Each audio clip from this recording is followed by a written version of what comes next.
9 juin 2001. Anne. Ils se sont enfin décidés à s'occuper de Frank. Il y en a qui disent qu'on juge le degré de civilisation d'une société à la façon dont on y traite les prisonniers. Les gens, ceux du dehors, je veux dire, ne comprennent pas qu'il est bien suffisant d'être privé de liberté sans qu'il faille en plus être considéré comme des chiens. Ça faisait quand même des mois que j'avais parlé au Toubib, à l'infirmerie, du comportement de Frank, et il a fallu que ce môme fasse une tentative de suicide pour qu'on s'inquiète enfin de lui. Je me suis réveillée la nuit dernière alors qu'il était pendu au montant du lit avec un morceau de tissu. Ça peut sembler extravagant, mais pour ceux qui veulent mourir, tous les moyens sont bons. Et dans beaucoup de cas, ça marche. J'ai réussi à le dégager, mais j'étais obligée de l'assommer tellement il m'en voulait. Il essayait de me griffer le visage avec ses ongles. Il débloquait à fond les manettes. Il faut croire que la fiole, ce n'est pas toujours suffisant. On dit que, dans certains cas, ça peut bousiller la chimie du cerveau. Et j'ai appelé les gardiens. On l'a emmené à l'infirmerie. Je pense que cette fois, ils vont reconsidérer son cas, puisqu'un suicide, ce n'est jamais très bon pour l'image d'une prison.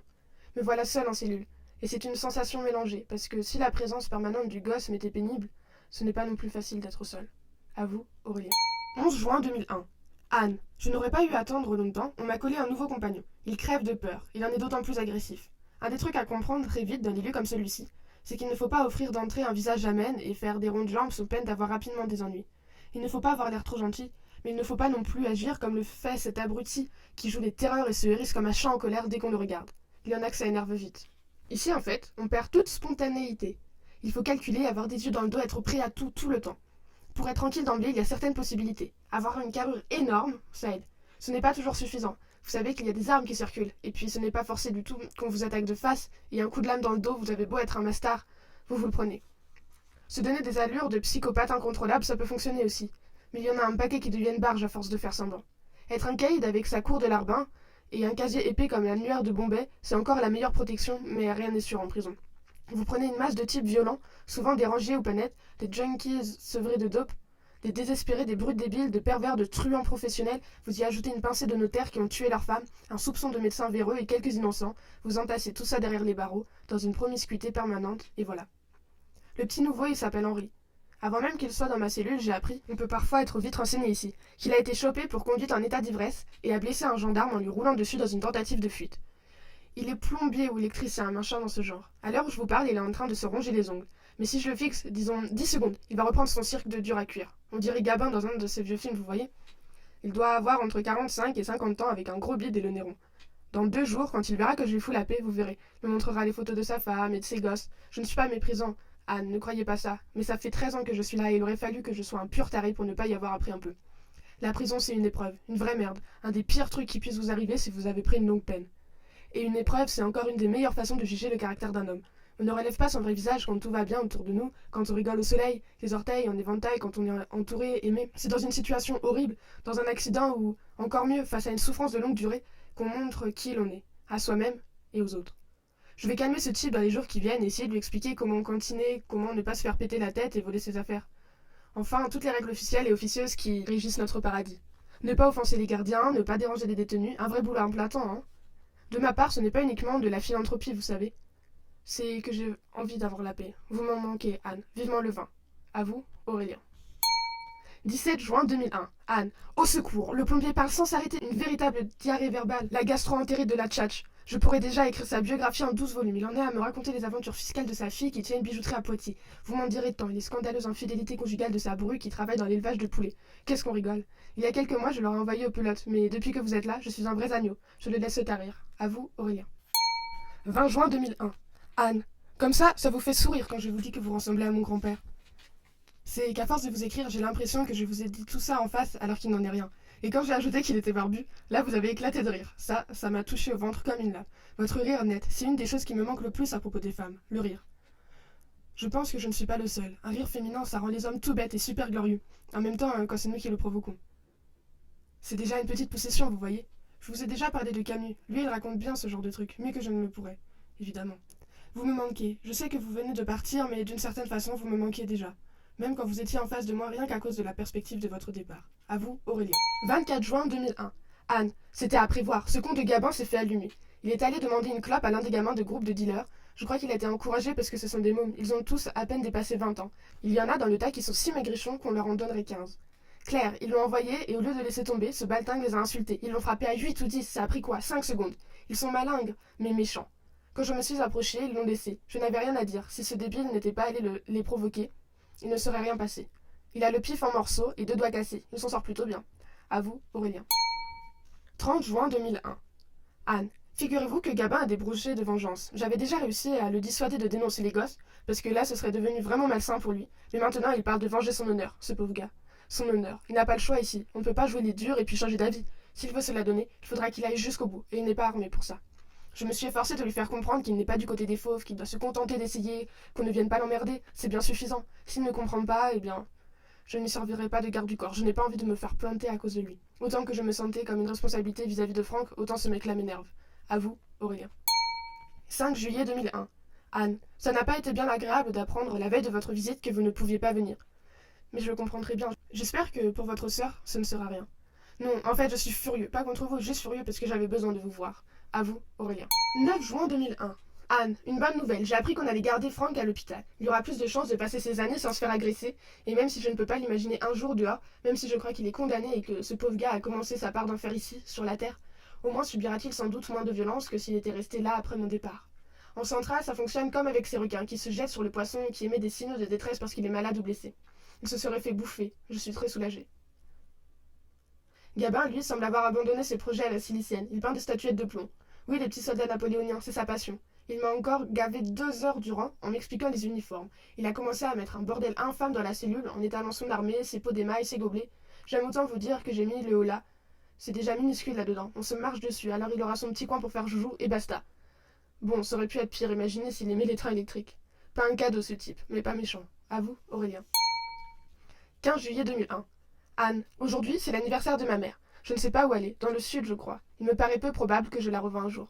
Déjà, quand j'étais gamin chez grand-père, elle ne venait presque jamais. Elle n'est pas, enfin, je veux dire, qu'il a des mères un peu différentes de l'image qu'on s'en fait généralement. Je me suis souvent demandé si la mort précoce de mon père n'avait pas cassé quelque chose en elle. C'est possible. Mon père, je n'ai aucun souvenir de lui. Je n'avais que 3 ans quand il s'est tué dans un accident de voiture. C'est Maître Chemarin, mon avocat, qui m'en a le plus parlé. Maître Chemarin était son avocat à lui, avocat conseil. Hein. Mon père n'a jamais été poursuivi pénalement, mais enfin voilà, ils se connaissaient avant que j'aie besoin de ses services. Il m'a dit que mon père était un homme charmant. Il était petit, fluet, j'ai une photo où on le voit en train de réparer la fourche d'une vieille moto Triumph. Il avait la passion des motos anciennes, mais ma mère a tout revendu à sa mort. Un homme charmant, oui, selon Maître Chemarin, et toujours tiré à 4 épingles, avec des manières à l'ancienne, et ma mère était très amoureuse de lui. Elle était sans cesse scotchée à ses épaules comme une patelle à son rocher. Je ne sais pas trop pourquoi, mais ça me fait du bien de savoir ça. Je crois tout bêtement que les enfants sont toujours heureux quand ils voient que leurs parents s'aiment. À vous, Aurélien. 21 juillet 2001. Anne, il était temps que je vous voie, j'ai tout fait. Je suis très heureux que ce ne soit pas grave pour votre sœur, mais vous avez l'air fatigué. Avec cette manie que vous avez de faire passer les autres avant vous. Pourtant, je serais bien mal inspirée de m'en plaindre. Vous avez beau dire, je ne pense pas que vos visites ici soient une grande partie de rigolade. Hier, je pensais à vous, comme d'habitude, mais je pensais à vous d'une certaine façon, et je me disais que si je vous avais rencontré avant... Mais j'arrête, c'est stupide, j'ai déjà écrit là-dessus. Autant à l'extérieur ce n'est pas bon de ressasser, autant ici c'est carrément dangereux. Ça conduit à la désolation la plus totale, il ne faut pas se laisser aller à ça. Pour dire les choses autrement, je n'ai connu de filles que jusqu'à mes 23 ans. Ensuite j'étais enfermée. Une dizaine de filles, un peu plus peut-être. Il n'y en a pas une seule dont je puisse me souvenir avec tendresse, dont je puisse évoquer l'image pour recréer des bons moments. Je crois que c'est dû à ce que j'étais devenue, à la dureté, à une manière d'être qui faisait que je ne pouvais sortir qu'avec des filles qui me ressemblaient. Il y avait parfois le plaisir physique, mais quand il n'y a que ça, quand ce n'est pas accompagné d'une certaine douceur, même le plaisir est écœurant. On s'en va vite, après on tourne le dos, il n'y a plus rien à dire, il n'y a pas de caresse à donner. Pourquoi est-ce que je raconte ça? C'est que vous n'avez pas de rival. Même dans ce passé lointain, les autres ont glissé sur moi comme des gouttes sur une vitre.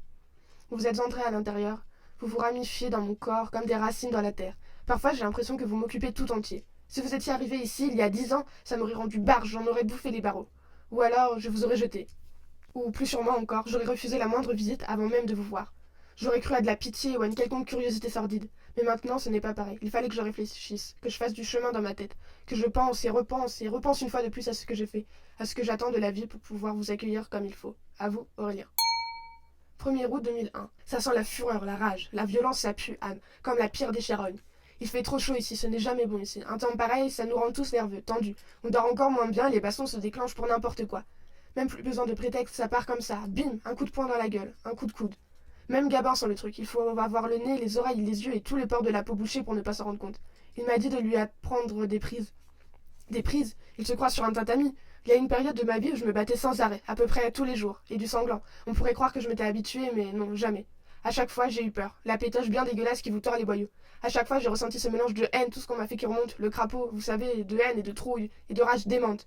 Cette fois-ci, enculé, tu m'auras pas, je vais arracher un arbre pour te le coller dans la tronche, je vais te faire tomber dessus de cet immeuble. Et cette montagne, je vais t'écraser comme une saloperie d'insectes. Et Gabin qui insistait, dis, montre-moi, montre-moi quand même, juste une prise, sois sympa. Il s'est assez démené pour me chauffer. Tu veux la violence, Gabin? Tu veux que je t'apprenne des prises, comme tu dis? D'accord. Je me suis mis face à lui. On était un peu juste parce qu'on n'a pas, mais pas du tout de place dans nos cellules. Et je lui ai dit, on va commencer par ça. Le low kick. Un coup de tibia circulaire dans la cuisse, regarde. J'ai frappé un peu fort, un peu trop parce que je voulais être tranquille. Il aura un bel hématome et du mal à marcher pendant 3 jours. Juste pour avertir, la violence ce n'est pas sexy. Ce ne sont pas ces bagarres chorégraphiques minables qu'on voit à la télévision. La violence c'est laid, ça sent mauvais, ça sent la haine, l'humiliation. Ça fait boomerang et à chaque fois que vos cartilages s'écrasent sur un nez ou une tempe, c'est comme si vous frappiez votre propre visage. Mais vous ne le savez pas, vous cultivez l'illusion de puissance. Et après, quand vous ouvrez les yeux, il est trop tard. Vous avez cru qu'on vous respectait parce que vous inspiriez la peur. Mais la crainte n'a rien à voir avec le respect. La crainte c'est juste la petite sœur de la haine. Et quand vous avez le dos tourné, on vous vomit, on s'applique à vous faire du tort, mais pas en face. La violence, ce n'est rien de plus et rien d'autre qu'un crapaud pustuleux qui danse. C'est un instrument du mal. Et c'est ce qui m'a conduit derrière ces murs. Qu'on me laisse sortir d'ici. Anne, j'ai tellement envie de cet endroit où il n'y aurait plus de confrontation. Un endroit, même pas un pays, juste un tout petit territoire, ou même une maison sans combat. Une place où je pourrais être tranquille, où le crapaud qui ne veut pas mourir ne risquerait pas de se réveiller. Où j'allongerais mon corps sur quelque chose de souple et doux, et je pourrais enfin me reposer. Est-ce que cet endroit s'appelle la mort? Ou bien est-ce qu'on me fera le cadeau de la paix avant cela? Tous les mecs ici, qui grognent les uns contre les autres comme des chiens, je voudrais leur dire, vous vous trompez, vous alimentez les flammes de votre propre brasier. Mais bien sûr, je ne suis pas prophète, juste un prisonnier au milieu des autres. À vous, Aurélien. 5 août 2020. Anne, je sors dans moins de 6 mois. J'y pensais tout à l'heure, en face de vous, mais je n'ai pas eu le courage de vous en parler parce que j'ai peur de votre réaction. Qu'est-ce que vous ferez? Qu'est-ce que moi je ferai? Je suis devenu un inadapté. Ici, vous êtes conditionné, vous n'avez pour ainsi dire aucune autonomie, vous ne prenez jamais de décision. Mais je suis de mauvaise foi, et ça suffit comme ça. Je vais pas tricher avec cette feuille de papier alors que personne ne me lit. D'accord, j'ai peur du dehors, mais surtout je me refuse absolument à envisager la vie sans vous. Il m'arrive de confondre les époques, on flotte tellement enfermé avec ces jours qui passent. Il m'arrive de croire qu'en sortant, je n'aurai qu'à prendre le train pour retrouver grand-père. Et puis je comprends que non, pas sur cette terre, je ne le reverrai pas. Matériellement, il n'est plus qu'un squelette dans une tombe au cimetière du village. La dernière fois que j'y suis allée, j'avais 22 ans. Il y avait eu de très fortes chutes de neige au cours des jours précédents et le cimetière était nettoyé sous un mètre de poudreuse. Personne n'était encore passé pour dégager. J'avançais, avec de la neige jusqu'au ventre, en essayant de repérer là-dessous la tombe de grand-père. Il m'a fallu du temps pour la trouver, mais j'avais la poitrine gonflée, j'étais content. J'aimais bien que grand-père soit à l'abri sous cette poudre magique, une couverture de cristal. Ce sont 2 amis à lui, Francis, un ancien guide, et Bernard, un charpentier, qui faisait souvent les chantiers avec grand-père, qui sont allés récupérer le corps sous le col de l'enclume dans un hélico du PGHM. Vous savez, Anne, les gens de montagne ont un rapport particulier avec la mort violente, parce qu'elle leur est familière. Il y a énormément d'accidents dans la chaîne, mais cette mort violente, elle n'a rien à voir avec celle d'un accident moto ou d'une rixe, comme ici. La montagne prend son quota de victimes, comme un ogre, et on ne se pousse pas là-bas. D'horribles clameurs, pas de trémolo, c'est comme ça. Grand-père avait vu un nombre incroyable de ses amis du coin disparaître, foudroyés sous une paroi, ou écrasés par un rocher, ou dans une avalanche, ou dévissant suite à un vol trop violent. Il y a 1000 façons de mourir en montagne. Il a perdu ses gens les uns après les autres, et il était à peine triste. Il rentrait un peu, la tête dans les épaules, quelques jours durant. Il parlait encore moins que d'habitude. Et puis, la vie continuait. Grand-père, il avait la foi, une foi tranquille, il était sûr de son fait. Il les retrouverait tous là-haut, aussi vrai que le soleil se lève et qu'il se couche. Dieu lui avait donné le don de sourcier, un petit-fils qu'il chérissait, un paysage qu'il avait sculpté, et Dieu lui rendrait ses amis, et son fils. C'était simple, c'était naturel, c'était pur. Moi, Anne, je ne crois plus, et je ne sais pas si on me rendra grand-père. Pour l'instant, c'est à vous que je pense, vous qui êtes bien vivante, et je prie 100 fois, je prie dans le vide pour qu'on ne vous enlève pas à moi. Gabien vint de se renverser un des pots de peinture pour figurine sur la jambe, et il jure comme une armée de muletiers, parce qu'en essayant de le retenir, il a fait tomber ses maréchaux d'Empire. Vous ne pouvez pas savoir ce qu'il peut me pourrir avec ces maréchaux. Remarquez, là, au moins, j'apprends des trucs. Très qu'il ne me gave plus avec l'élevage de poulets, c'est déjà ça. Et oui, je vous écris en direct. Il s'est fichu un 2e pot, de bleu ce coup-ci, sur le bras, en gesticulant pire qu'un damné sous la fourche. Ça y est, il en a dans les cheveux maintenant, et sur l'oreille, il est multicolore. Ce gars n'a pas sa place ici, mais dans un cirque. Bonjour les petits enfants! À vous, Aurélien. 11 août 2001. Anne, en recevant votre lettre, j'étais inquiet. Je ne comprenais pas que vous m'écriviez alors que vous n'étiez pas partie en vacances. J'avais peur que ce soit vous ne puissiez pas venir la prochaine fois, soit vous ne vouliez plus venir du tout. Mais non, vous faites comme moi. Ah, je raconte encore des conneries. Vous ne faites pas comme moi. Mes lettres, je ne vous les envoie pas. Vous avez écrit parce que vous en aviez envie, mais vous, vous avez le courage et la logique d'envoyer ce que vous écrivez. Je ne sais que penser de votre lettre. Je la déplie, je la replie, je la remets dans l'enveloppe et je la range dans mes affaires. Et puis, une demi-heure plus tard, je vais la chercher, et une fois lue et relue, je la replie, je la remets dans l'enveloppe, etc. La guignolade dure depuis un bout de temps. Gabin fait semblant de rien parce que je dois tirer une sacrée sale gueule. Elle me mettrait mal à l'aise, votre lettre, parce que, eh bien, vous me dites que vous pensez à moi et que vous avez envie de me le dire. Mais bon, ce qu'il y a, c'est que vous ne m'écrivez pas comment vous pensez à moi, et c'est ce comment qui m'importe. J'ai dû relire cette feuille une bonne trentaine de fois pour y découvrir un détail révélateur. Mais rien. Vous pensez à moi. Moi aussi, je pousse à vous, bordel. C'est bientôt l'heure de la promenade. Courir va me faire du bien. À vous, Aurélien. 21 août 2001. Anne, vous avez une manière de vous cacher derrière votre frange. Parfois on dirait une adolescente, à d'autres moments c'est vous qui m'intimidez, avec vos yeux qui me collent comme un gauche-droite dans le ventre. J'ai pris à la bibliothèque il y a quelques jours un livre sur Lee Miller, une femme qui a été modèle et reporter photographe, qui a fréquenté les milieux de la mode et des tas d'artistes prestigieux, mais aussi pris des clichés de camps de la mort à leur libération en 1945. Vous savez, ces terribles tas de cadavres décharnés. On la voit aussi, c'est une image étrange, en train de prendre un bain dans la salle de bain du Nid d'Aigle, un des refuges de Hitler. Imaginez cette jolie femme dans la baignoire et devant celle-ci, posée par terre, la paire de rangers boueuses qu'elle porte avec son uniforme au milieu des soldats en campagne. Je n'ai jamais aimé les gens sans caractère et je me suis souvent demandé pourquoi ils m'étaient si insupportables jusqu'à ce que je comprenne que la volonté et la survie se confondent pour moi. Elles sont indissociables. Quand je regarde un être sans volonté, c'est comme si je le voyais contempler sa propre jambe en train de pourrir d'une infection sans qu'il se démène pour autant. L'absence de volonté, pour moi, c'est une forme de suicide, parce que, dans ma situation, et même avant d'être enfermée ici, la détermination, c'était une question de vie ou de mort. À vous, Aurélien. 6 septembre 2001. Anne, jamais je n'étais restée si longtemps sans vous écrire. 15 jours à loger à bouger le moins possible pour ne pas dégouliner, d'autant qu'on ne peut pas se doucher tous les jours. Ici, alors on se débrouille avec le lavabo. Il y a des mecs crades, mais crades, de vrais porcs. Heureusement Gabin se lave, parce que Franck, ce sale gamin, il fallait que je lui botte les fesses pour ça. Oui, il fait une chaleur démente, les cellules sont des fournaises. Je ne sais pas comment vous faites, les femmes doivent avoir des trucs qui s'apparentent à la magie, mais tout à l'heure vous étiez fraîche comme si vous sortiez du frigo. À vous, Aurélien. 9 septembre 2001. Anne. Dernière ligne sur ce cahier, plus de place. Mais heureusement, j'ai pensé à en cantiner un autre. Je le commence tout de suite. 9 septembre 2001, suite. Nouveau cahier. Alors, qu'est-ce que j'ai écrit pour commencer? Vous me manquez, vous me manquez, vous me manquez, vous me manquez, vous me manquez. À vous, Aurélien. 16 septembre 2001. Anne, le froid est venu d'un coup. Il y en a qui ne sont pas contents, les affamés de la bronzette. Et oui, il y en a ici aussi. Mais moi, ça me va. Je pourrais m'entraîner plus facilement et surtout, il y aura moins de tension. Nous en avons parlé la dernière fois, vous vous souvenez? On a frôlé les meutes cet été. Vous avez vu ces bâtiments datent de Mathusalem. Impossible d'y aménager le confort minimum. Et puis, il y a beaucoup plus de mecs que prévu. Ma cellule, par exemple, serait déjà juste pour un homme seul, alors à deux. J'ai entendu dire que c'était encore pire dans les maisons d'arrêt. Ils sont les uns sur les autres comme du bétail dans un camion. Pas étonnant que ça explose. Une révolte en prison, ce n'est jamais tendre. J'en ai vécu 4 en 13 ans. À chaque fois, ça s'est très mal terminé. Il y a même eu mort d'homme à une occasion. À vous, Aurélien. 22 septembre 2001. Anne, il y a quelques années de ça, c'était la mode des anges. On les mettait à toutes les sauces, bouquins, films, tout juste si on n'en collait pas des images sur les paquets de pâtes.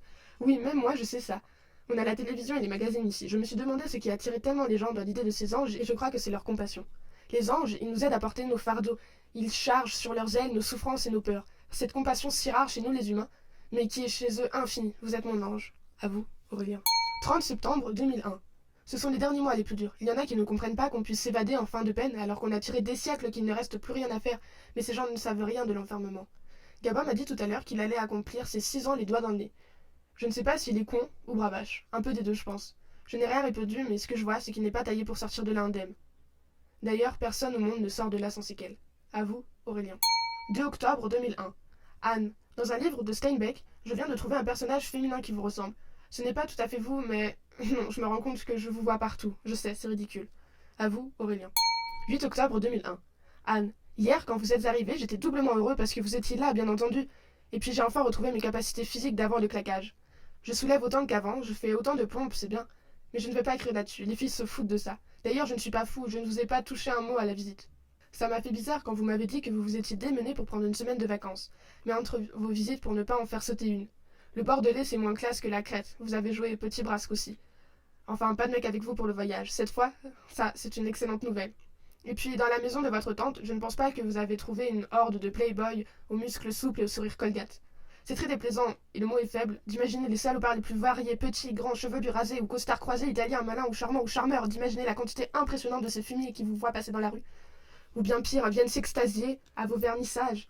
Je me demande si ça vous ferait rire ou si ça vous énerverait si je vous disais ça. La vérité, c'est que je me sens minable face à celui dehors. Vous étiez tout excité par cette future exposition à Martigny. C'est si prestigieux, je n'y connais rien. Et puis vous m'avez dit que nous irons un jour là-bas. Vous avez dit nous. Et vous m'avez regardé bien en face pour me faire comprendre l'intention. Et c'était la première fois que vous faisiez une allusion à l'avenir. À ce qui se passera quand je serai sortie. Vous ne m'avez jamais posé la moindre question sur ce qui m'a amené derrière ces murs. Mais j'ai tué quelqu'un. Est-ce que vous le savez? Est-ce que vous avez envie d'aller en Suisse? Et où que ce soit d'ailleurs en sachant cela, je vais vous en parler. Oh non, je sais bien que je n'en aurai pas le courage. Je vais vous l'écrire. À vous, Aurélien. 9 octobre 2001. Grand-père est mort. Son ami Francis m'a pris chez lui, le temps que Patrick et ma mère viennent me chercher. Ils ne se sont pas dérangés pour l'enterrement. Je vous ai déjà dit, je crois, que c'était un ancien guide Francis. Il vivait dans un immense chalet qui servait autrefois d'hôtel avec toute sa famille, et ça faisait du monde, croyez-moi. Cet homme, il était en or. Il se marie tout le temps, mais pas comme un maître chemarin, parce que mon avocat, il rigole pour évacuer le stress de son boulot. C'est sa calme, comme la clope. Il se marre comme on presse un citron. Faut que ça sorte, mais c'est pas joyeux. Francis, il riait du bonheur d'exister. Il aimait se lever le matin. Ce genre de mec, vous voyez. Il ne prenait rien au sérieux. Il crânait avec grand-père parce que lui avait perdu 2 doigts gelés dans une expédition himalayenne. Il disait qu'une seule phalange et dans un outil de plus, c'était mesquin. Et grand-père, pour se venger, il l'appelait l'homoncule. C'est qu'il était petit, Francis. Une espèce de farfadet. Patrick est venu seul. Ma mère ne s'était pas déplacée. J'ai compris après que c'était parce qu'elle avait le visage abîmé. Bon, il est venu seul, il est resté quoi, une demi-heure chez Francis, le temps que je fasse mes adieux, et il a trouvé le moyen de lui tendre 2 billets pour le dérangement, comme il disait. Là, Francis, il ne rigolait plus, je vous le dis. Il est devenu tout blanc, et si je n'avais pas été là, ça se serait mal passé. Rangez ça, monsieur, il disait, et ce connard de Patrick. Allez, vous boirez un coup à la santé du vieux, et il parlait du grand-père. Vous ne pouvez pas savoir comment j'avais honte. Quand on est enfant, on a une notion très précise, ultra sensible de ce genre de choses. Ridicule, déshonneur, indignité. Et ça fait mal de voir des adultes qui ne sont pas à la hauteur de ce qu'on attend d'eux. Je suis certain que vous comprenez ce dont je parle. Patrick et moi, nous sommes partis. Il était en voiture. Nous avons roulé 5 heures pour arriver en ville. C'est ma mère qui nous a ouvert la porte de l'appartement. Et je suis entrée dans le cauchemar. Il faut que je respire un peu. Je continuerai tout à l'heure. À vous, Aurélien. 22 octobre 2001. Anne, il aura fallu votre visite d'aujourd'hui pour que je trouve le cran de continuer à vous écrire. C'est que j'ai commencé à raconter et maintenant je ne peux pas vous écrire autre chose tant que ce n'est pas sorti. Et si j'ai envie de me retrouver avec vous sur le papier, il y a des souvenirs qu'on préfère garder flous. Vous étiez là tout à l'heure et je me suis laissée emporter par la vague, celle dont je vous disais autrefois qu'elle me donnait mal au cœur. Autrefois seulement, parce que j'ai compris, il suffit de se laisser porter, sans résister. Vous me cueillez dans les abysses, vous m'amenez au soleil de la surface, vous me faites virevolter dans l'écume. Vous êtes ma merveille. Je continue, il faut que je vous raconte. Quand ma mère a ouvert la porte, elle avait la moitié de la figure bleue et le coin de la bouche abîmé. J'étais déjà mal à l'aise. Vous savez, je l'avais très peu vue durant toutes ces années. Je ne la connaissais pas d'une certaine manière, mais de la découvrir comme ça, bon. Ça a été une vraie claque. Je suis tombée dans la baignoire, elle a dit, en me faisant entrer. Et je l'ai cru. Pourquoi est-ce que je ne l'aurais pas cru? J'ai tout fait en ville, rendez-vous compte, j'avais toujours vécu en montagne, dans un chalet avec grand-père, et je me retrouvais dans un appartement en plein cœur d'une cité puante, avec des gens qui faisaient la gueule dans la rue, les voitures partout, les Vespas qui me partaient dans les jambes. À l'école, même chose, j'avais laissé des tas d'amis là-bas, on skiait, on grimpait en été, et dans ce nouveau bahut, les gamins étaient différents. Leurs pôles d'intérêt et leurs activités m'ennuyaient. Je ne les comprenais pas, alors je restais seule. Tout a commencé à cause de l'école, justement. Un prétexte abracadabrant. Un soir, à table, Patrick m'a demandé où je m'asseyais en classe. Je n'ai pas compris la question, alors il a répété en s'énervant. Où est-ce que tu t'assieds, putain? À quel rang? C'était étrange, je me souviens que je me suis dit, il n'est pas net ce mec. Et j'ai répondu, je ne sais pas, Patrick, au 3e rang ou au 4e? Il m'a envoyé une gifle qui m'a décollé de ma chaise et m'a envoyé rouler par terre, dans la salle à manger. Un bon élève, ça se met au 1er rang, espèce de sale petite merde. J'espère que je n'aurai pas à te le répéter, il a dit. Et il était rouge, avec ses lèvres grasses pleines de sauce de poulet. Et moi, allongée, je regardais ma mère. J'attendais qu'elle lui dise qu'il était fou. Mais elle s'est juste levée pour débarrasser les assiettes. Je reviens à table. Sale fiotte, il a rajouté, Patrick. Je me suis rassis, j'ai terminé le repas. J'ai emporté mon assiette et mes couverts dans la cuisine où ma mère faisait la vaisselle. Elle ne s'est pas retournée. Et je suis allée dans ma chambre. Je n'étais pas en colère, j'étais stupéfait. Ça me dépassait complètement. En 9 ans de vie commune, grand-père n'avait jamais levé la main sur moi. Mais je le respectais tellement que jamais il ne me serait venu à l'idée de lui désobéir. Vous pouvez utiliser toutes les méthodes d'éducation au monde. Rien ne remplacera jamais l'exemple. Et grand-père, je me serais fait couper en morceaux plutôt que de lui faire honte ou même de lui inspirer de la réprobation. Cette nuit-là, j'ai très peu dormi. Au petit matin, dans un demi-sommeil nauséeux, j'ai entendu des chocs contre les murs de l'appartement, au fond du couloir, là où Patrick et ma mère avaient leur chambre. Mais je me suis rendormie sans savoir que c'était le corps de ma mère que Patrick balançait comme une balle à travers la pièce. Ça, je ne l'ai su que bien plus tard. Je vais vous laisser, je ne peux pas vous écrire en plus ce soir. Prenez soin de vous, Anne. Je vais m'endormir, vos bateaux au-dessus de ma tête. À vous, Aurélien. 28 octobre 2001. Anne. Gabin a fini sa série de maréchaux. Il passe maintenant à la Valtaille, comme il dit. Et puis, bien sûr, il y aura l'empereur, le petit caporal, le grand homme. Il le garde pour la toute fin, il en salive à l'avance. Vous savez, c'est assez intéressant. Toutes les passions, toutes les choses menées à fond méritent l'attention. Et finalement, qui l'aurait cru? J'apprends des trucs avec ce couillon de plombier. Il est incollable sur cette période. Il peut vous dire la couleur du caleçon du Murat à la bataille d'Austerlitz. Moi, l'armée, ça a été vite fait. Je suis restée une demi-journée dans la caserne, pour ce qu'on appelait, avant les 3 jours. Je me suis battue avec un sous-officier de merde. C'est que, vous voyez, je n'ai pas trop le goût des ordres, qu'il s'agisse de les donner ou de les recevoir. Il y a eu des tas d'embrouilles que je vous passe, et puis on m'a exempté.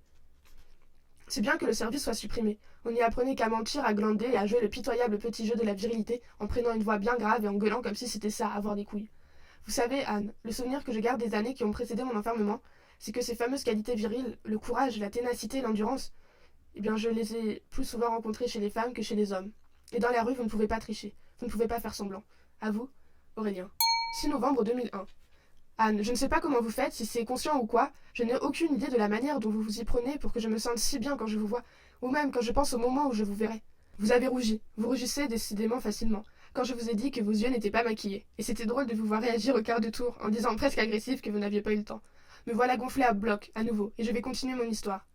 C'est que, pour que vous compreniez ce qui m'a amené ici, pour une si longue peine, je dois vous expliquer, je dois raconter le chemin. Autrement, vous ne verrez rien d'autre qu'une brute, en ne considérant que l'acte lui-même qui m'a valu ma condamnation. Patrick ne me frappait presque jamais au visage. C'était plutôt des coups de pied dans le cul, mais qui me soulevaient du sol, qui me faisaient un mal de chien, et surtout qui m'humiliait. Patrick était le champion de l'humiliation. Il me traitait sans cesse de fiotte, de larve, de petite merde, toujours ce genre de truc, et puis il me disait baisse les yeux, saloperie, ne me regarde pas. Il faisait de même pour ma mère, des insultes bien dégueulasses qui m'ébahисsaient. Mais il ne la frappait pas devant moi, juste dans l'intimité.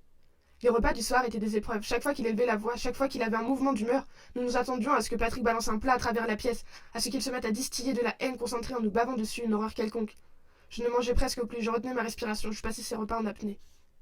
Il n'y avait qu'une seule chose à faire. Maintenant, je le sais, et cela aurait tout changé. C'était d'aller au commissariat ou d'appeler... Mais je ne sais pas si ça existait à l'époque, le numéro pour les enfants battus. Je n'avais que 12 ans. À cet âge, on n'est pas très costaud ni dans son corps ni dans sa tête. On a honte, on se sent coupable, même parce qu'on ne peut pas comprendre la perversion d'un adulte qui frapperait par goût. On se dit qu'on ne doit pas être nickel, on se trouve des défauts, on cherche, en fait, des excuses à l'attitude de celui qui nous torture, parce que c'est presque plus rassurant de croire qu'on y est pour quelque chose. C'était à ma mère de le faire, de dénoncer ça, de partir. Pourquoi n'a-t-elle pas bougé? Maintenant encore, je me pose la question, et je ne peux pas y apporter de réponse. Je ne connais pas ma mère, je ne sais pas ce qui se passe dans sa tête. Elle a traversé ses années avec ses lunettes de soleil et la sempiternelle couche de fond de teint pour cacher les plus gros des dégâts. Elle ne travaillait plus. Auparavant, elle avait été horticultrice avant ma naissance. Elle restait devant la télévision en attendant le retour de son mari. Lui était ingénieur, spécialisé dans l'électronique. Il travaillait dans les premières consoles de jeux. Vous savez, celles qui proposaient les casse-briques, le tennis avec des petits bâtons qui se déplacent en faisant tic-tic. La préhistoire, quoi. Mais à l'époque, c'était balèze. J'essayais de parler avec ma mère. Ce que je récoltais le plus souvent, c'était des fiche-moi la paix ou des arrête, il te nourrit, il n'est pas si mauvais que ça. Et quand plus tard, elle a fait des nombreuses tentatives de suicide, quand à 14 ans, j'ai dû pour la première fois l'emmener de nuit aux urgences, son ventre rempli de médicaments, elle ne m'a plus parlé. Elle reste pour moi une espèce de mystère, l'incarnation de la solitude désespérée. Aucun pont n'a jamais existé entre elle et moi. Et si en sortant d'ici, je retrouvais sa trace et que j'allais la voir, qu'est-ce qu'elle ferait? Elle hausserait les épaules sans doute. J'ai été à l'école de la haine. Patrick me l'a bien enfoncé au fond de la gorge, le maudit crapaud. Et c'est là que j'ai commencé à basculer. Dès le premier mois qui ont suivi mon arrivée en ville, quand j'ai compris ce qui se passait dans la chambre, quand j'ai su que les chocs qui résonnaient dans l'appartement n'étaient rien d'autre que des impacts du crâne et du corps de ma mère valsant à travers la pièce, quand j'ai entendu les cris et les gémissements et les vociférations, je n'ai plus dormi. Alors je sortais de l'appartement et j'allais traîner dans les rues. Je n'avais pas encore 13 ans, je connaissais mal la grande ville, mais je me retrouvais toujours au bord du fleuve. C'était à mon idée ce qui se rapprochait le plus de la nature que j'avais quitté. Je marchais en funambule au bord extrême du quai, juste en dessus de l'eau, et si j'étais tombée, je me serais noyée. Peut-être que c'était ce que je souhaitais, j'étais censée se partager entre la rage aveugle et les pleurs. À l'école, alors que jusqu'à présent mes résultats avaient été très bons, je me suis complètement cassé la gueule. J'étais crevée et puis je commençais à sécher. Mes carnets devenaient lamentables, et les profs ne pigeaient pas grand-chose à tout ça. Ils voyaient un cancre et c'était tout. Un seul type, un prof d'histoire géo, je ne l'ai pas oublié, il s'appelait Monsieur Bora. Un seul a essayé de m'aider. Il voyait bien qu'il y avait une couille dans le potage. Il me questionnait, et même si je ne répondais pas, il m'a donné la main à sa manière. Avec lui, au moins, je ne me sentais pas trop nulle. C'était un drôle de mec, aux allures de loup-garou qui terrifiait les élèves avec sa grosse voix et son éternelle barbe de 3 jours, mais il me disait « Allez, Malte, au boulot !» Et je levais un peu la tête. Oui, un des rares beaux souvenirs parmi les images d'adultes de cette époque. Patrick a vu dans mon effondrement scolaire un nouveau prétexte à des coups, à du mépris affiché. Je vivais dans la trouille permanente. Baisse les yeux, petite saloperie, petite merde, sale petite fiotte, et bim, et je n'osais plus rentrer chez moi. Mais je ne parlais de tout ça à personne. Je voyais ma mère se décomposer semaine après semaine, mois après mois. Pourtant, je vous l'ai dit, je ne pouvais pas, à elle non plus, lui parler. Je me sentais absolument seule. Je m'allongeais sur mon lit, je fermais les yeux et je me voyais comme un astronaute dont on a coupé les fils, qui le retiennent à sa capsule, à sa navette. Je dérivais dans l'espace. Je suis fatiguée, je continuerai plus tard. À vous, Aurélien. 7 novembre 2001. Anne. Ici, beaucoup traînent en savate, en survette. Les mecs se négligent à cause de la déprime, des habitudes, de l'ennui, et puis, à qui voulez-vous plaire? Moi, j'ai toujours essayé de faire gaffe. Je crois que ce sont ces petits détails qui vous permettent de tenir. L'obsession de la dignité, de l'allure, même si c'est juste pour soi, pour le miroir. Les rituels quotidiens, ça aide. Ça soutient la tête comme les abdos vous soutiennent le bide, le miroir. Ce n'est pas du narcissisme, c'est juste que vous pouvez mentir à tout le monde, vous la pétez et frimer. La seule chose qui compte vraiment, c'est de s'estimer, soi. Un homme qui ne se respecte pas est perdu, parce qu'il ne peut pas respecter les autres. Je sais que vous me répondriez probablement qu'un tolard condamné pour meurtre n'est pas le mieux placé pour donner des leçons de vie, mais j'ai eu le temps de réfléchir à ce genre de choses. À vous, Aurélien. 12 novembre 2001. Anne. Aujourd'hui, un gardien s'est fait amocher par un détenu. On dit qu'il a une oreille arrachée, mais allez savoir, on exagère peut-être. J'espère que ça ne nous vaudra pas une grève, ça pourrait compromettre les parloirs. Il est arrivé que certains établissements soient bloqués longtemps. Les gardiens, ils fonctionnent un peu comme les flics. Ce n'est pas qu'ils soient plus mauvais que les autres, c'est plutôt l'uniforme qui pose un problème. Vous collez sur un mec banal une veste avec des épaulettes et les prérogatives qui vont avec, et il peut se mettre à jouer les petits chefs, à pourrir les autres. C'est ça le truc, donnez du pouvoir aux gens et vous verrez ce que certains d'entre eux en font. Mais je n'ai rien contre la plupart des gardiens. En 13 ans, il ne m'est jamais arrivé d'avoir un accrochage sérieux avec eux. Et ils font un boulot de merde. Ils sont enfermés aussi. Et même s'ils rentrent dans leur baraque le soir, ça ne les empêche pas de subir la pression de ces murs. À vous, Aurélien. 16 novembre 2001. 2 jours de grève. Mais vous et moi, on s'en fout. Vous serez là dans 4 jours et c'est déjà fini. Ça s'est remis à tourner normal ce matin. Le gardien a effectivement eu l'oreille arrachée, mais on la lui a recollée. Celui qui l'a mordu est au mitard en attendant. C'est les cendres, ça vous dit quelque chose? Un mec qui a fait un hold-up sanglant il y a 2 ans. Il était complètement taré, un psychopathe. Encore un de ces gars qui n'ont rien à faire ici. Un pur malade. Je me demande ce que fabriquent les experts psychiatriques dans les tribunaux. La présence de ce genre de mec dans une cour de promenade ou dans votre cellule, ce n'est pas exactement un cadeau. Les gamins du dehors qui se la jouent et font les malins en disant que la prison ça ne leur fait pas peur, il faudrait les enfermer 10 minutes avec les cendres, ils seraient guéris de leur passion rebelle, je vous le dis. Et encore, en 10 minutes, les types dans son genre peuvent faire des tas de trucs moches, pas la peine d'étailler. À vous, Aurélien. 20 novembre 2001. Anne, c'était la première fois que, de vive voix, je vous parlais de la montagne de grand-père. Enfin, de la mienne, puisque c'est aussi la mienne, même si cela fait si longtemps que je n'ai pas marché à l'air libre. J'ai pourtant dans l'oreille le souffle du vent, quand on arrive à un sommet et qu'on écarte les bras comme pour prendre un envol. Je ne vous en avais pas parlé parce que je ne pensais que ça ne vous intéresserait pas, enfin, que vous ne comprendriez pas l'importance que ce lieu a pour moi. Et voilà que vous me dites que vous voulez que je vous y emmène. Une fois de plus, je mesure la différence qu'il y a entre ce que je vous ai dit et ce que je vous ai écrit, sans que vous en disiez jamais une ligne. C'est beaucoup plus facile d'écrire. Pendant vos visites, je ne vous aurais pas confié le quart de ce que j'ai posé sur ces cahiers. Un jour, si tout va bien, je vous dirai tout ce que j'ai écrit. Peut-être que vous l'écrire, c'est comme une forme de répétition, comme au théâtre. Une mise en place, une manière d'ordonner mes souvenirs, certains que je n'avais plus agités depuis de nombreuses années. C'est ce que je vois en tout cas. C'est que même si je vous ai beaucoup moins parlé qu'écrit, vous avez tout de suite compris combien ma montagne me tenait à cœur. Et je ne peux vous dire à quel point la perspective de retourner là-bas en votre compagnie me remue, tant ce serait pour moi le mélange de... Je ne sais pas comment vous le dire, le mélange de l'endroit que j'aime le plus et la personne qui compte le plus. Je m'embrouille, mais vous comprenez. À vous, Aurélien. 23 novembre 2001. Depuis que vous m'avez parlé d'aller en montagne avec moi, j'y pense sans arrêt. C'est trop pour moi, c'est comme un de ces rêves crétins qu'on entretient dans son crâne quand tout va très très mal et qu'il faut se tenir à quelque chose pour ne pas s'effondrer. Sauf que là, c'est bien réel, vous existez. Oh oui, et bon, je sors dans 2 mois, je suis fébrile, je ne tiens plus en place. Même quand je m'allonge, mon cœur bat comme si j'avais couru. J'ai pris un autre bouquin de Steinbeck qui raconte sa traversée des États-Unis en roulotte avec son chien, mais je suis tellement énervée que je n'arrive pas à le lire. À 14 ans, alors que j'étais bien allumée, j'ai fait une fugue. J'ai pris un train et je suis allée chez grand-père. Je veux dire, là où j'avais vécu avec lui.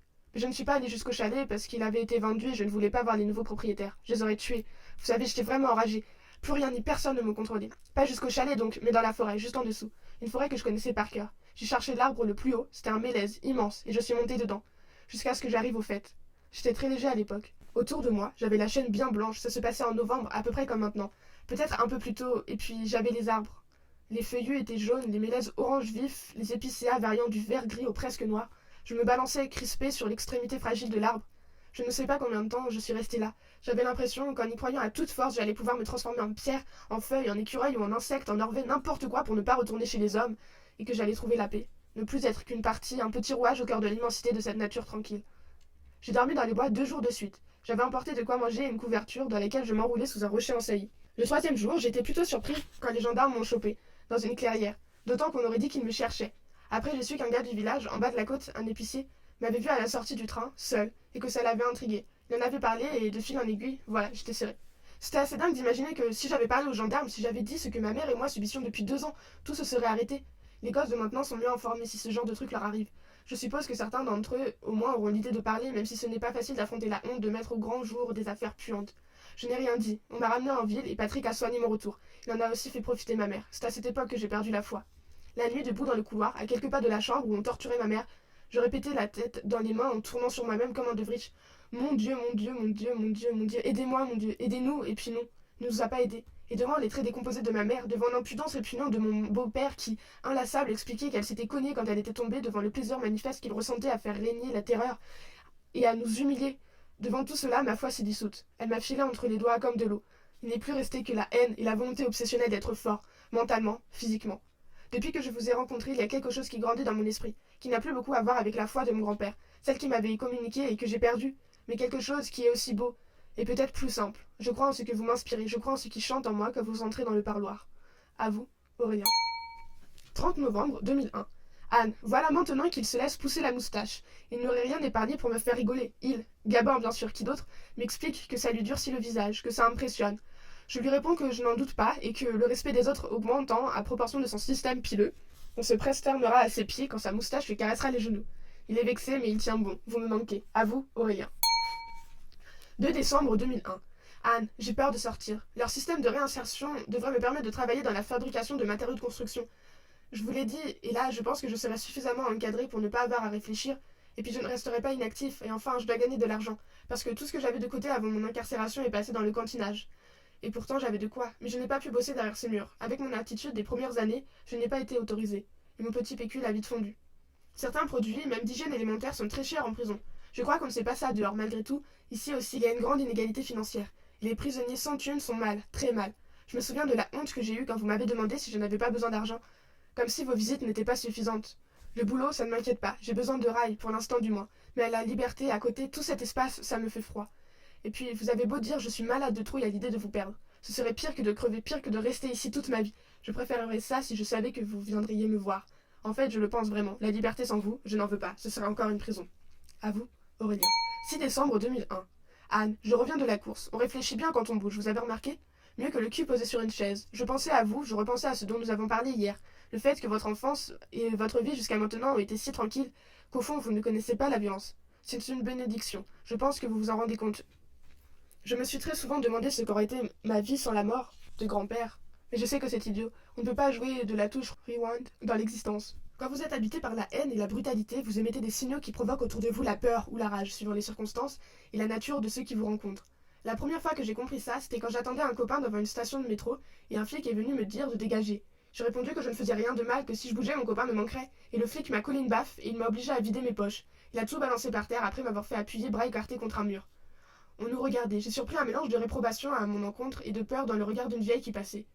Je m'étouffais de fureur impuissante. Le flic avait mal agi, bien sûr, mais en même temps je sais aujourd'hui exactement ce qui a provoqué sa conduite. À 14 ans, j'étais déjà dangereux, je transpirais la bestialité que Patrick m'avait enseignée. En me faisant ça, le flic ne faisait que me rendre un peu plus barge, mais il ne le savait pas. Peut-être qu'il croyait qu'en m'effrayant, il me remettrait dans le droit chemin. Peut-être aussi qu'il détestait ce que je représentais, la haine. C'est une éternelle partie de ping-pong. À l'école, je me battais. Dans la cour, à la sortie, et ce n'était pas de scène bagarre de western. D'ailleurs, je ne crois pas à la scène bagarre. Il y a toujours dans toute confrontation physique un mélange merdeux qui fait d'abaissement, de confusion, de mépris et de supériorité brutale. Un an auparavant, je me surprenais avec dégoût à lever le bras devant mon visage quand un inconnu dans le bus ou dans la rue faisait un geste brusque devant moi. Désormais, je l'avais décidé, c'est moi qui ferais peur. Je continuais à traîner la nuit, un peu partout où c'était électrique, où les ondes de la démence humaine explosaient comme des éclairs dans la rue. Je me suis fait abîmer, mais pas plus que par Patrick. Et puis l'humiliation n'était pas là. J'ai pris un coup de bâton qui m'a ouvert la joue. Je suis allée à l'hôpital pour me faire recoudre. Patrick est venu me chercher, appelé par les services de l'établissement. En revenant dans la voiture, alors qu'il essayait de me frapper en conduisant d'une main, je lui ai craché au visage et je me suis enfuie pendant qu'il freinait sec. Je suis revenue à la maison 2 jours plus tard. J'ai mangé la raclée de ma vie. Mais je commençais à me défendre moi aussi. Je lui ai fait mal cette fois-là. Et le lendemain, au petit déjeuner, alors qu'il était parti au travail, ma mère me l'a reproché. Je n'avais pas le droit, paraît-il, de lever la main sur lui. C'était les débuts de la boxe thaï en France. Le frère d'un copain l'a pratiqué. Et j'allais regarder, même si je ne prenais pas de cours, j'observais. Et puis j'expérimentais ça la nuit. À force de revenir dans les mêmes coins, je m'étais trouvé quelques camarades de jeu, plus âgés que moi, mais qui me respectaient, parce que j'étais aussi chaud que possible. Chaud, c'est-à-dire fou furieux. Je m'attaquais à des types pesant le double de mon poids. Et je vidais ma rage en frappant, puis en levant la tête vers le ciel, pour hurler comme un animal. Dans la cave de mon immeuble, j'avais roulé serré, entouré d'adhésif, un vieux matelas, et je tapais dedans pendant des heures, la bouche pleine de salive. C'était le monde que je tuais à coups de poing, de coudes, de genoux, de tête. Crève, crève, crève! Je crois que si j'avais pratiqué la boxe thaï ou anglaise, ou un art martial un peu dur, où on se frappe, je crois que ça aurait bien limité les dégâts dans ma tête. Une sorte d'exutoire rituel. Je crois, mais je n'en suis pas sûre. J'avais sans doute déjà franchi la barrière. Toute cette laideur, Anne, qui m'empoisonnait le sang jour après jour, et grand-père et sa beauté qui s'enfuyaient, je ne pouvais plus y penser. Le monde est fait comme ça, il fabrique des monstres pour ensuite leur jeter des pierres. Je me jetais des pierres à moi-même. Et je ne le savais pas. Je croyais vraiment qu'en agissant ainsi, je me renforçais. La haine peut représenter à court terme une formidable colonne vertébrale. Elle donne l'illusion de la force alors qu'elle vous détruit, et détruit tout ce que vous touchez. Au fond de mes yeux, toujours présente, se dessinait comme une cible, la figure grasse surmontée du toupet blond, bouclé de mon beau-père. Et je repartais pour une série de 100 coups de genoux dans le matelas, pour 200 coups de coude jusqu'à ce que la peau parte en lambeaux, que ça pisse le sang. Mais je ne m'arrêtais pas, des tissus gris imprégnés de rouge. Je visais les taches, tiens, dans le nez, dans l'oreille, dans l'œil, enculé. Hier, vous m'avez dit qu'il faudra que je revoie ma mère. Je ne vous ai pas répondu. Vous m'avez dit que si elle meurt, avant que je l'ai revue, je n'aurais pas assez de toute ma vie à moi pour le regretter. Et puis vous m'avez dit que vous pourriez m'accompagner si j'en ai envie. Ce sont des choses terribles dont veut nous parler là, Anne. Encore 14 jours avant votre prochaine visite. Ce sera bientôt Noël, n'est-ce pas? Il y en a qui supportent mal ici. Ceux qui ont des gosses surtout. À vous, Aurélien. 9 décembre 2001. Anne, j'ai un peu déchiré votre affiche. Je suis furieux, j'ai réparé ça comme j'ai pu avec du scotch.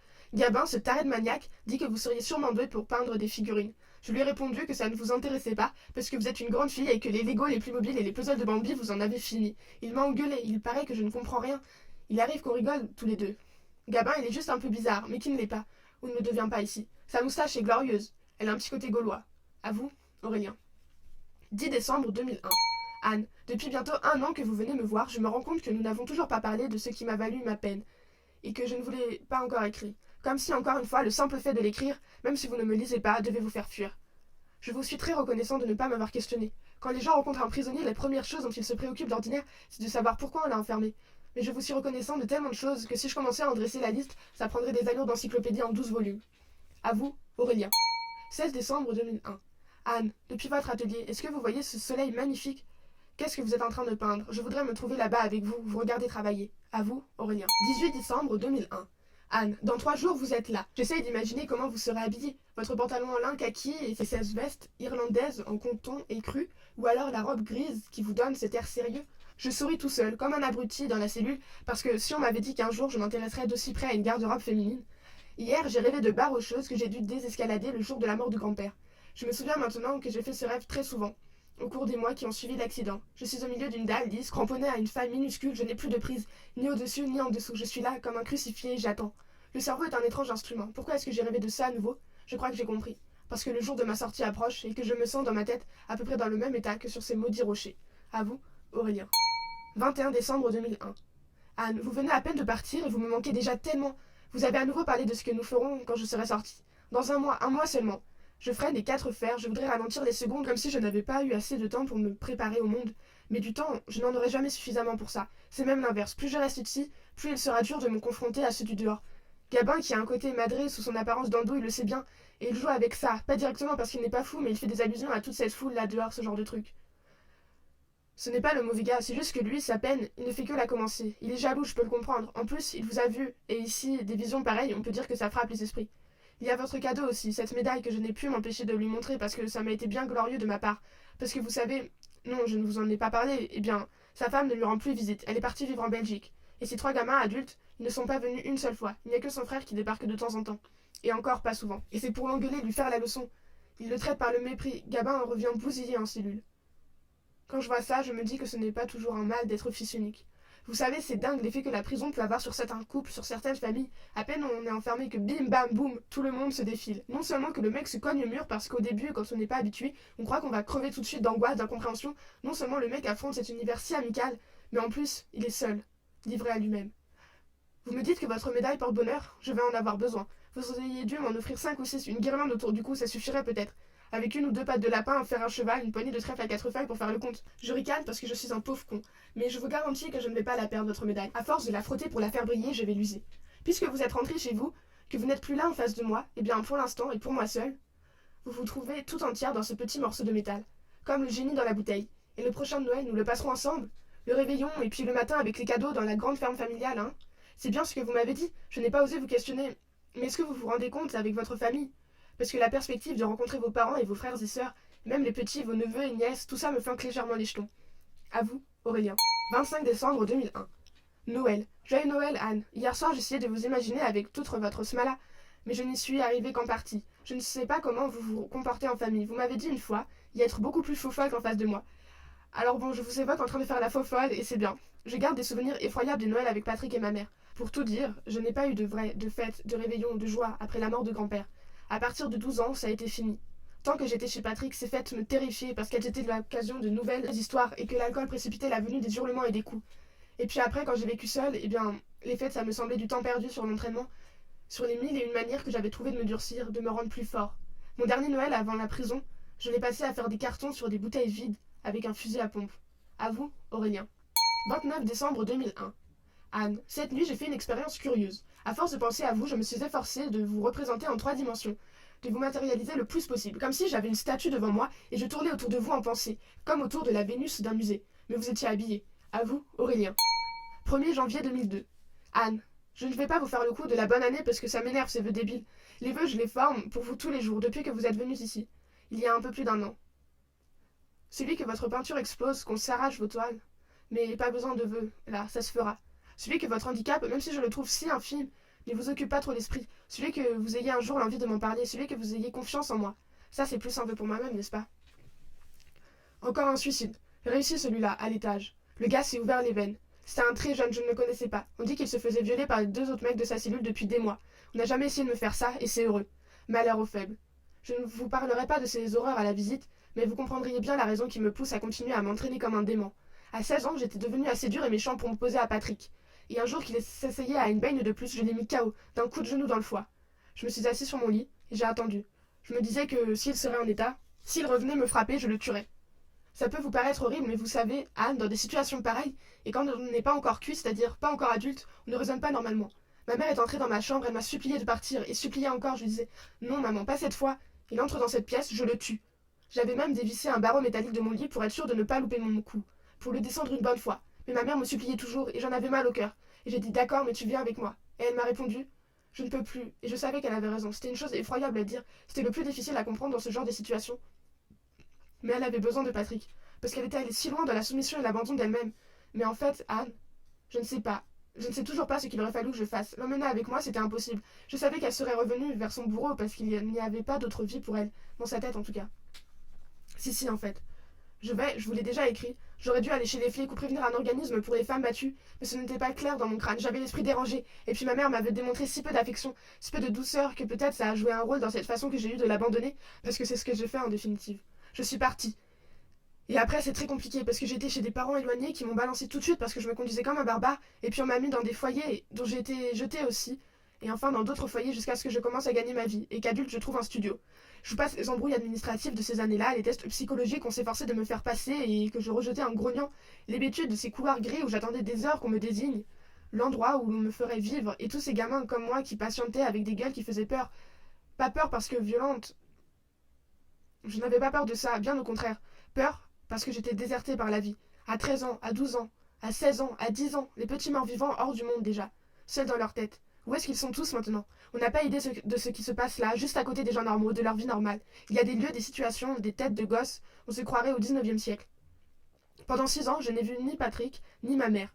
Pendant 6 ans, je me suis entraînée à frapper. Et j'ai mangé jusqu'à l'écœurement tout ce qui me passait par l'assiette, pour prendre du muscle. Et j'ai soulevé des tonnes et des tonnes de fonte, 20 kilos de masse accumulée sur mon corps, en 6 ans. Les poids n'étaient jamais assez lourds, je n'étais jamais assez fort. Les yeux me sortaient de la tête tandis que les disques métalliques claquaient sur le sol ou que j'enchaînais des séries de pompes.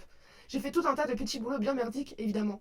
J'étais complètement coulée pour l'école, c'était normal. Je gagnais des clopinettes, mais je n'avais pas besoin de grand-chose. Un vrai chameau pour la sobriété, puisque ma vie c'était une piole à 2 balles, un matelas par terre, un réchaud pour la bouffe et l'entraînement. L'entraînement. Dans la salle où je levais de la fonte, on cherchait des gars pour la sécurité des portiers, des gardiens de chantier, ce genre de choses. C'est comme ça que je suis entrée dans ce monde, un univers tout à fait spécial. Un sacré concentré de cinoc, d'allumés en tout genre, un milieu où beaucoup de types sont aussi excités par l'idée de se battre que par celle de sortir avec une fille.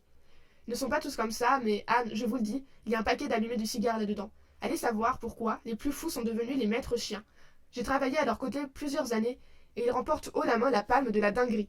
Il y en avait un, il s'appelait Hubert. Un alcoolique fou furieux qui avait piqué son chien aux anabolisants, pour lui faire prendre de la masse musculaire.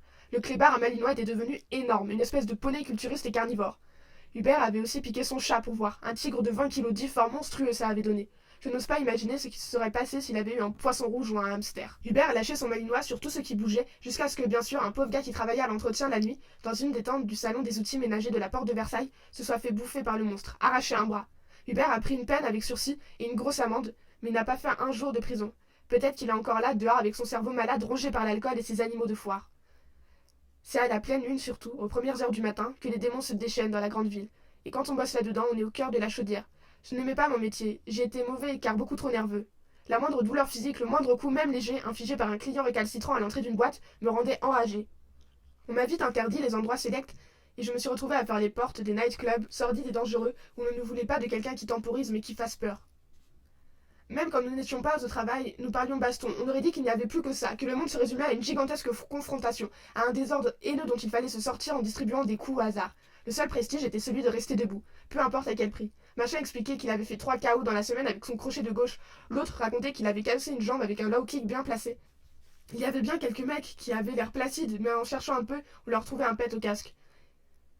Il me semble qu'il est impossible de côtoyer l'ultra-violence durant des années sans en subir quelques transformations malignes. Et ces transformations, je pense qu'il n'est pas utile de vous dire qu'elles ne vont pas dans le bon sens. Il y avait les armes aussi, un culte dans cet univers. Poing américain pour le corps à corps, matraque, batte de baseball et nunchaku pour prendre de la distance, et couteaux, toutes sortes de lames, des coupes-coupes jusqu'aux pointes triangulaires, petites et vicieuses. Armes utilisées, armes subtilisées aux tarés qu'on affrontait. Armes collectionnées qui traînaient partout. Gomme, conne, pistolet à grenaille, fusil à pompe, fusil de chasse, à canon scié, carabine, 22 trafiqués pour tirer en rafale. La liste est trop longue de cet attirail jamais complet, les outils de la peur.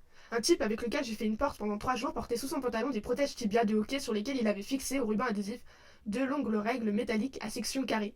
Avec ça, il me l'avait montré fièrement, il pouvait ébrécher des bornes en béton en frappant du tibia et sans se faire mal. Il en bavait de pouvoir se servir de son petit dispositif. Mais manque de chance, pas d'embrouille à la porte. Et puis le dernier jour, il m'a dit qu'en rentrant chez lui, la veille, il avait trouvé un clochard qui pissait dans la cage d'escalier de son immeuble. Il l'avait à moitié tué.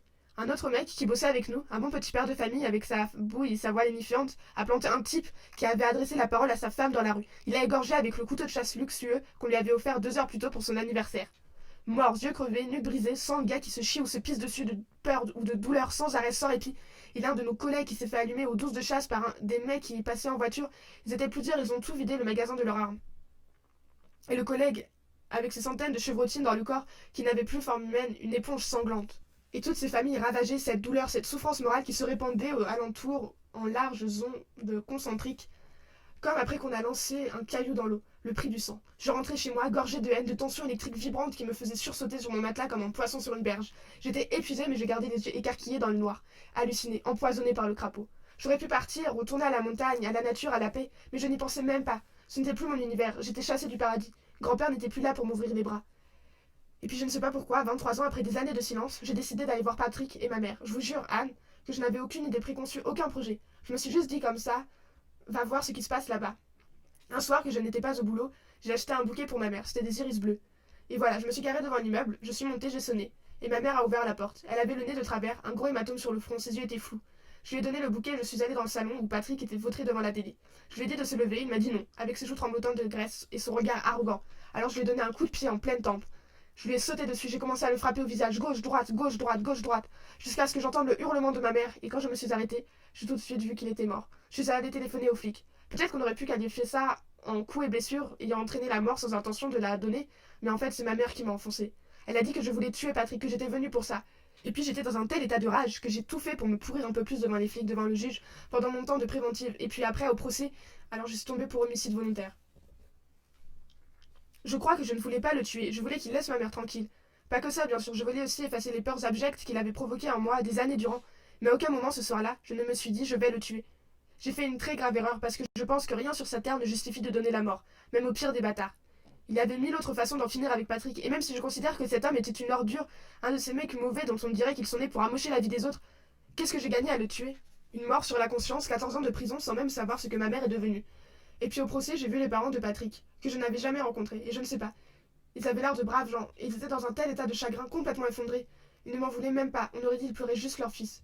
Sur le moment, je m'en foutais, mais c'est plus tard, ici en cellule, 2 ou 3 ans après, que j'ai commencé à y penser, à me dire que j'avais détruit d'autres vies que celle de Patrick, que la mort d'un être induisait la souffrance de beaucoup d'autres.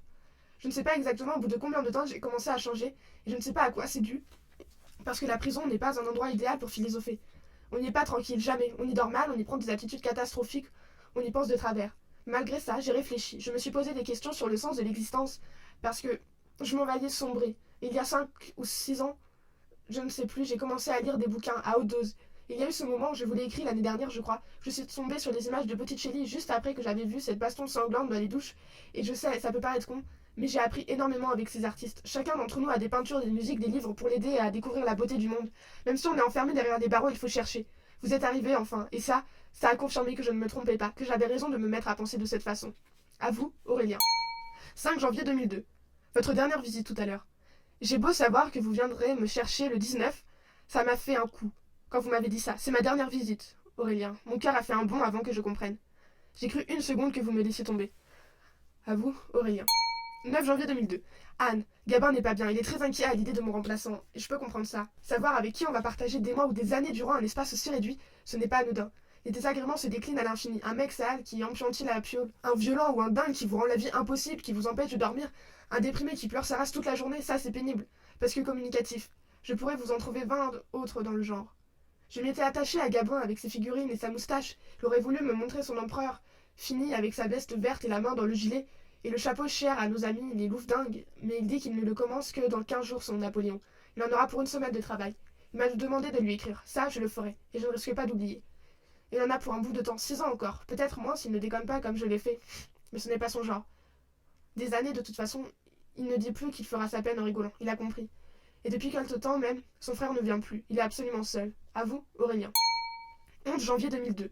Anne, je tourne en rond. J'ai fait des pompes jusqu'à plus soif et des étirements et des flexions sur jambes. Et encore des étirements et encore des pompes. Rien à faire. Je brûle sur place. J'ai peur de sortir. J'ai peur aussi qu'il arrive quelque chose. Que je m'embrouille avec un mec et qu'on me garde. Ou qu'il y ait une couille administrative au dernier moment. Je voudrais que vous soyez là. À vous, Aurélien.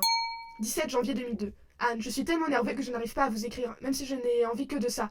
Un gardien m'a souhaité bonne chance tout à l'heure. C'est bizarre. Je n'ai jamais vraiment parlé avec ce type. Je n'arrive pas à rester en place. À vous, Aurélien. 18 janvier 2002. Anne, je sors demain. C'est la dernière lettre que je vous écris depuis cette cellule. J'ai pensé jeter ces cahiers, mais ce qui m'a retenu, c'est l'impression que toutes ces pages n'auront servi à rien si vous ne les lisez pas un jour. Pourtant, je ne me vois pas vous les donner. Bon, je les emporte avec moi, on verra bien. Je n'ai plus peur. C'est comme si j'étais déjà entré dans le match. Un autre combat qui commence. À vous, Aurélien.